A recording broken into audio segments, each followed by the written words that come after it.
mume ni kichwa cha mkewe. Mume ni kichwa cha nini? Mkewe. Cha mkewe. Kama Kristo naye ni kichwa cha kanisa. Kama Kristo naye ni kichwa cha nini? Cha kanisa. Kwa hiyo mwanaume ni kichwa.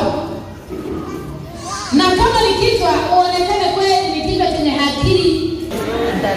Haleluya! Kwa hiyo Biblia inawasifu wa baba, inawasifu wanaume kwamba ni vichwa. Na kama ni vichwa, wanawake vimejaa akili, vimejaa busara, vimejaa hekima. Ndio maana wanawake wanatolewa kwao. Hata kama alikuwa na maisha mazuri nyumbani kwao, ni tajiri, kuna magari, lakini yule mwanaume alikuwa anafanya kazi kwao, ni mchunga ng'ombe, ni muosha gari, lakini anamchukua binti wa pale. Maana yake ni kichwa.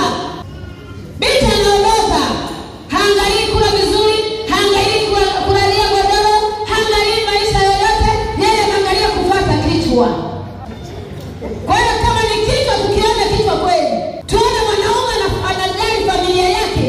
Kuna wanaume kuanzia asubuhi mpaka jioni, hajui nyumbani tumizi, hajui. Yaani usimwambie, yeye anajua kwenda kwenye kahawa na taarifa na mipira, basi na kurudi nyumbani. Kwa hiyo Biblia inawasifu wanaume, na wanaume msimame kwa zamu zenu. Unakuta mwanaume mzima kwenye familia yake hana choo. Uongo kweli? Hana choo. Anaangalia kwa mwanaume mwenzake, tena mpagana sio sana. Anaangalia, akiona ameingia ndani, anaingia kwenye choo yake. Biblia inakusifu mwanaume hata lakini choo hauna. Na ndivyo ilivyo wanaume wengi.